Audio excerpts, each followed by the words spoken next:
خندق تاریخ میں آتا ہے۔ یہ خندق کھودنے کا مشورہ کس نے عرض کیا؟ حضرت سلمان فارسی نے۔ یہ جو فارسی بولتے تھے تو صحابہ سب عربی بولتے تھے، تو ایک فارسی بولنے والا جو عربی نہیں سمجھ سکتا وہ کیسے بات سنے، کیسے سمجھے، حضور کی احادیث کو کیسے سمجھے؟ کوئی ترجمان تو تھا نہیں جی، کوئی اکیڈمی ایسی نہیں تھی جہاں عربی سکھائی پڑھائی جاتی ہو۔ مسئلہ سمجھنے والا ہے کہ نہیں؟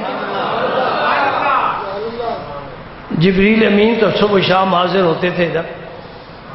ایک دن سرکار نے فرمایا جبریل یہ میرا صحابی ہے اجمی، ایران سے آیا ہے، بولتا ہے فارسی، یہ سارے عربی بولتے ہیں، اس سے فارسی میں بات کرتا ہے، عربی سمجھ نہیں سکتا۔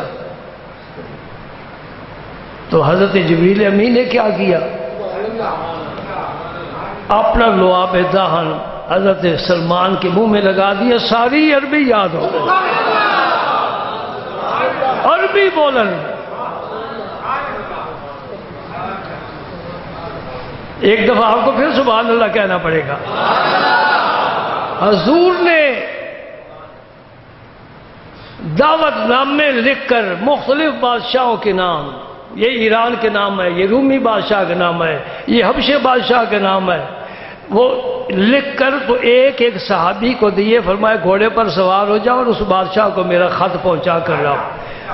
خاک نشین سلاطین وقت کو خط لکھ رہا ہے کہ آؤ میرے قدموں میں، تمہیں میں دنیا کی جہان کی آخرت کی عزت عطا کروں۔ اب یہ سب عربی ہیں اور جن ممالک میں جا رہے ہیں ان کی زبانیں الگ الگ ہیں، تو ایک سفیر آپ بھیجتے ہیں انگلینڈ میں، وہ ترکی زبان جانتا ہے، فارسی جانتا ہے، انگلش نہیں جانتا، تو وہاں سفارت کیا کرے گا؟ زبان یار من ترکی و من ترکی نمیدانا۔ ایک دوست ہو نا پٹھان آپ کا، تو اس کے ساتھ آپ چائے بھی نہیں پی سکتے، وہ پشتو میں آپ کو گفتگو کرے گا، آپ پنجابی، وہ تمہاری نہیں سمجھے گا، وہ اس کی نہیں۔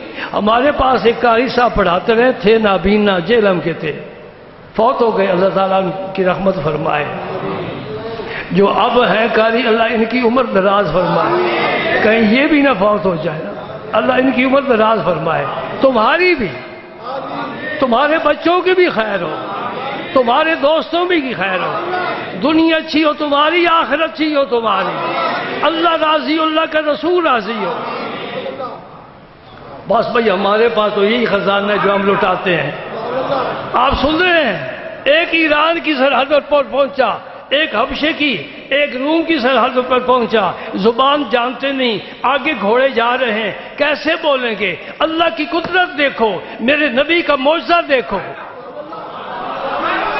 کیا کہا میں نے؟ اللہ کی قدرت دیکھو، نبی کا۔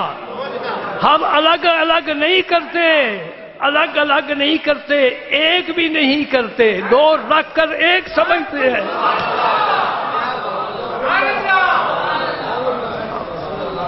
اللہ اکبر۔ بھائی جس بارڈر پر جو صحابی پہنچا، جس ملک میں داخل ہونے والا ہے، وہ بولی اس کی زبان پر جاری ہوگی۔ یہ سرکار کا معجزہ ہے۔ یوں بولیاں تبدیل ہوتی ہیں، یوں بولیاں تبدیل ہوتی ہیں۔ سلمان فارسی کی یہ خدمت قبول ہوئی۔ اب سعودی گورنمنٹ نے وہ مساجد خمسہ گرا دی ہیں۔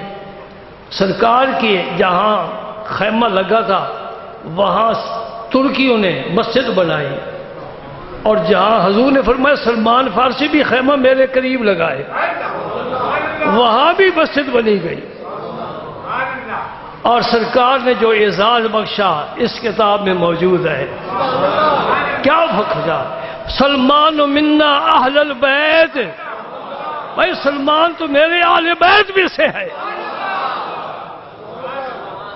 اس سے بڑی کوئی سند ہو سکتی ہے؟ کوئی ڈپلوما جی کوئی نہیں ہو سکتا۔ سلمان منا اہل البیت، غلاموں کو نوازا ہے نا، اور ان کا سر عرش مولت سے اوپر چلا گیا ہے۔